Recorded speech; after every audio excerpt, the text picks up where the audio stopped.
How do I end it with a girl who has nothing going for her and will become homeless?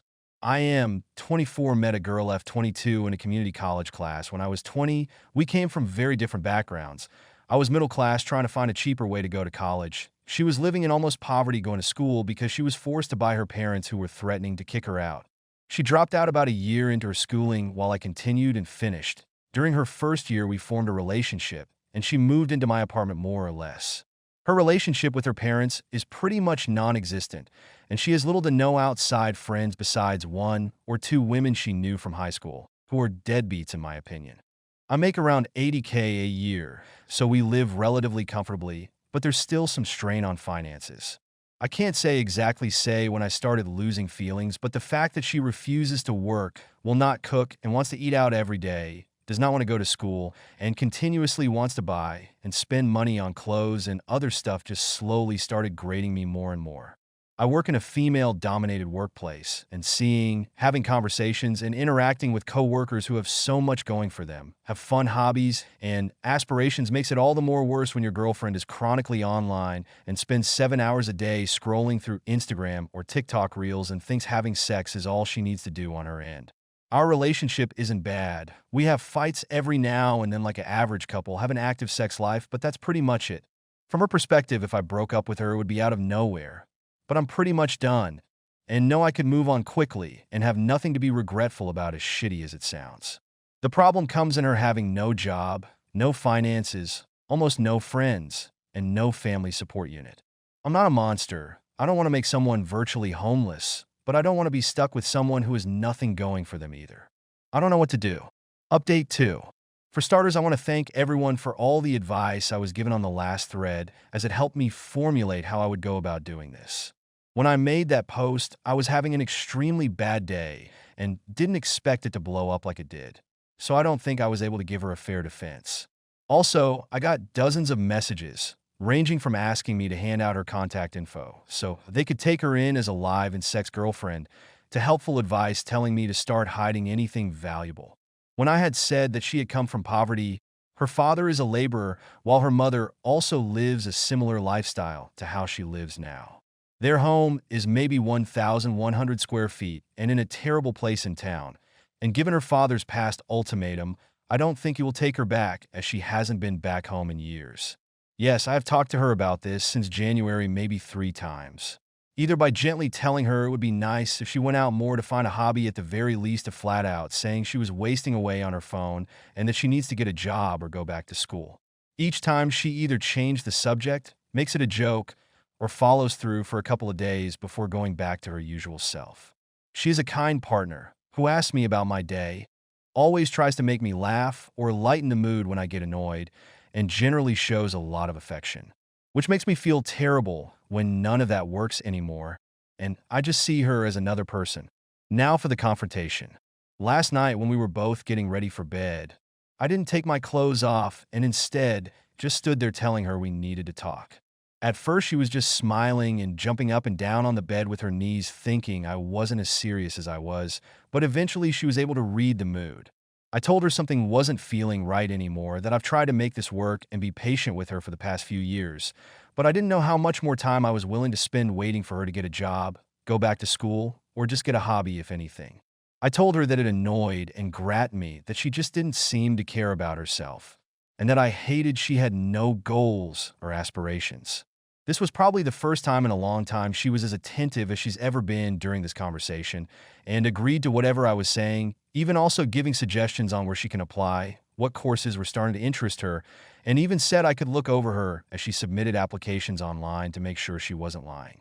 In her head, it seemed like I was still willing to make this work, and a part of me believed this would finally be the moment that she would change. So it made the next part even harder for me and for her. At her first, I told her I didn't love her the same way, which slowly, but eventually led to me saying I didn't feel anything at all about this relationship and was jaded. I was tired and wanted a fresh start with someone who was more goal-oriented and wanted something more out of life. When she realized what I was getting at, she started to cry and asked why I didn't mention this sooner. And I said I've always asked her to cook, to go out with me to try something out, or to just go back to school, even when I offered to pay for her classes. Anything. She said she understands that part, but was upset why I didn't say it was leading to me losing interest in her, because from her perspective it seemed as if I still loved her all the same. She started apologizing, saying she wasn't in the right mental state and saying nothing was motivating her, and she genuinely had no interest in any hobbies. The only thing she liked was spending time with me, which is all she looked forward to in the day when I came home. None of this was really affecting my emotions besides making me feel uncomfortable. So I tried to continue by saying, I think her lifestyle would be better with another person, but she immediately cut me off and became more panicked. She started to apologize again for what she's done and said she would be a better girlfriend, that she would go with me tomorrow to wherever I wanted to go and would look for courses in August that she could start doing. But she did not want to lose me since she had nothing else in life and absolutely hated that I stopped loving her. There were so much tears and snot that I said we would have this conversation again when she calmed down, and we eventually did in an hour or so. She pleaded to give her 2 months to make a change and give her another chance, and promised that she would change. Again, she listed off all the places she would apply to and said she would be a better partner. I never wanted to make her homeless, so this seemed like a good settlement, even though I still had my doubts. I then reaffirmed that I wanted to see other people, but she seemed much more adamant on this issue than the aspirations issue that she would be able to fix this. She said just give her a month to try and make the relationship work and asked me again and again on what she could do to make her love her again, and that she didn't want me to hate her. She said that this was the worst part of it all, and the only person that she had just being done. It seemed as if she was about to break down again. So I said, okay, we'll see how this relationship is in a month. In my mind, if I'm allowing her 2 months to get back on her feet, then by a month she would already be ready to move on. I also didn't want her to suffer a complete mental breakdown while I was still living her. So giving her a month to let her fix the relationship would give her enough time to accept things. I slept on the couch last night, and will probably continue doing so for a while. She came out at about 3 a.m. wanting to talk some more, but I said I was exhausted and we would do it tomorrow. She then slept on the floor beside me for the rest of the night, apologizing again. When I told her to stop, she silently said okay and sobbed for a bit under a blanket. But that's everything that's happened so far. This was one of the hardest things I've ever had to do, but I regret nothing and feel much better letting everything out. I don't know how this situation will be in 2 months, but I was firm that it was the deadline. This post will probably get buried, so I probably won't do another update since I don't think anyone will care about this in a week or a month, but I will definitely private message those of you who have been helping me through this on how it turns out, or those who just want to be updated. But yeah, thanks. Update 3. This is a long post, and no, I'm not going to give a TLDR. Hey all, it's been about a week since my last post, and thought I'd give an update. A lot has happened, including the explosion of my first update thread. I have over 50 plus DMs asking me for an update, so instead of copy and pasting replies, I'll do another one. I find it easier to write than to speak in many situations, so this has been a great way to help my decisions and clear my head. Writing everything down has helped tremendously, and I will continue to do so until this is all over, and I will nuke everything afterwards. After the night confrontation, we didn't really speak all too much at home, with it being dry and awkward for a day or two, but I've been told I'm a workaholic by nature, so it was easy for me to stay at the hospital as a distraction. But in that time, she did start to cook again. We weren't in the mood to go out to eat together. Eventually, though, I sat down with her after she asked for a more thorough conversation on why I felt our relationship was failing. She promised not to cry or get upset, but wanted me to be 100% upfront, so she had a better way of understanding, stating she wanted to try everything to fix this. I was really apprehensive about this, and I can't really explain why, but given being together for 4 years, I wanted to at least make an effort myself out of respect, even though a large part of me was angry for even doing so, as I feel I've never had the same from her. There have been many different camps in my last update, the main ones being kick her out immediately and leave her before it gets worse, try to find a way to fix our relationship, or end the relationship altogether, but continue living with someone who would probably become absolutely neurotic. If I was going to let her stay for 2 months, I would absolutely not be dealing with that. I took consideration in all these main advice discussions and read through almost every reply, even the most assumptive, bizarre, and downright unhinged Redditor takes. More importantly, I took heavy influence of those who have shared with me their past stories, which either led to them being stuck in loveless relationships for years or eventually being able to overcome their problems and have an even stronger connection. Thank you again for your private messages I read through a lot of your lives. Now for our conversation. She said she saw something on TikTok where couples put a phone on a table with a timer and wanted to do something similar, for each person to air what made them upset. I said that was dumb. If we were going to talk about our problems, it would be better if there was no time limit. She eventually agreed and said I could go first, asking me first when was the time that I completely lost my love in her. As I said before, it was never one action, but a grating feeling that got worse and worse until it got to this point, and I told her that. So she then asked when was the time I felt the most angry. I said it would take some time to think for me, and she said that was fine. After a few minutes, something came to mind. I couldn't formulate the right words at first, but it eventually just started to come out. I told her the worst time was when I was first starting at my hospital. To keep it short, the tempo was brutal. It was constant work with little to no downtime, as I was constantly learning new things that school would have never taught me, while being expected to be able to handle it as a professional. It was without a doubt the most stressed I've ever been, and I feel like other RNs can relate here. That year hardened the way I think now. That hard work does pay off if you have the drive and the passion. I told her I think that was when I started losing feelings the fastest, seeing her at home doing absolutely nothing. Coming home to no food made, to her not working a job, to her not learning anything, completely stuck to the internet with nothing to show for it.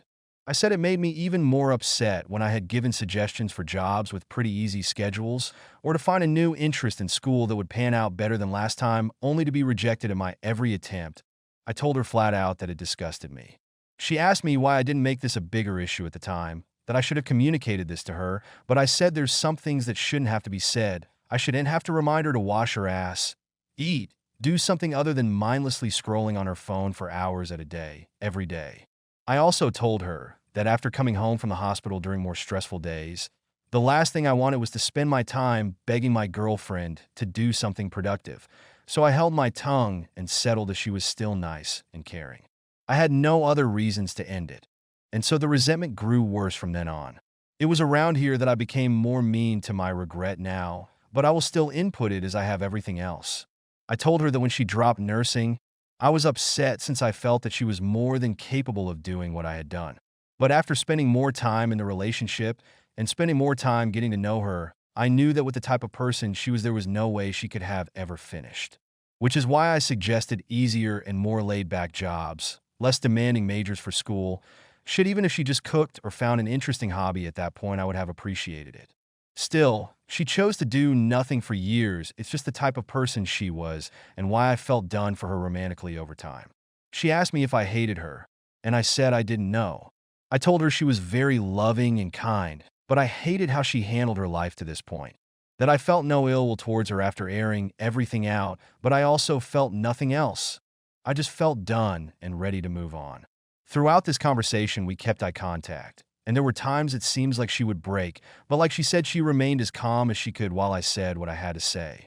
I told her I was done and she could say her piece now, but she asked if we could continue the conversation later and locked herself in our room for the rest of the day.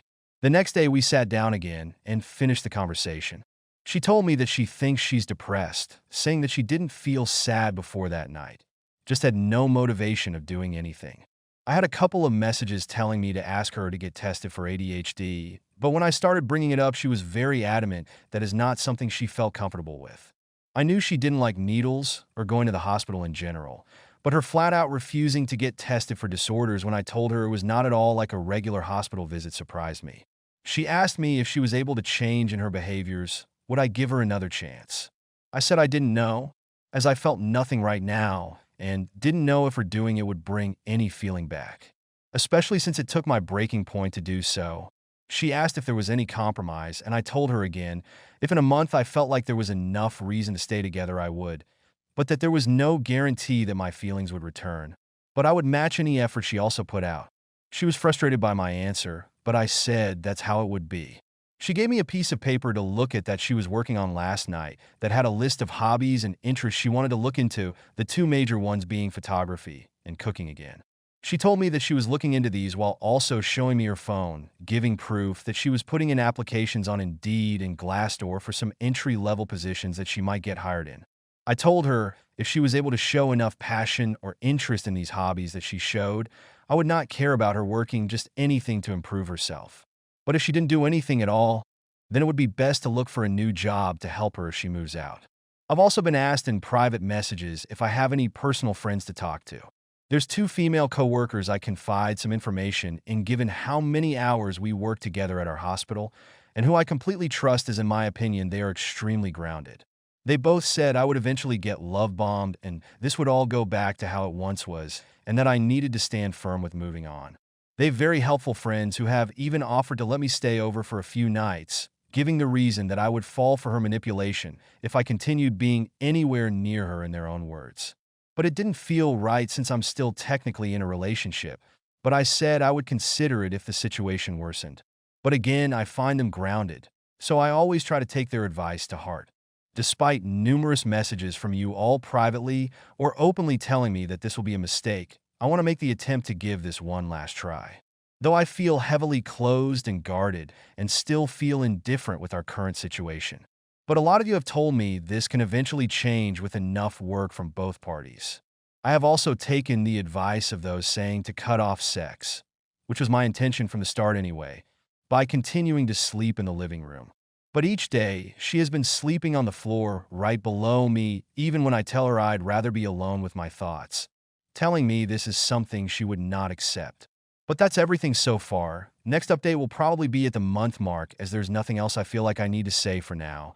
Just waiting to see if things can get better now that we're working on this somewhat.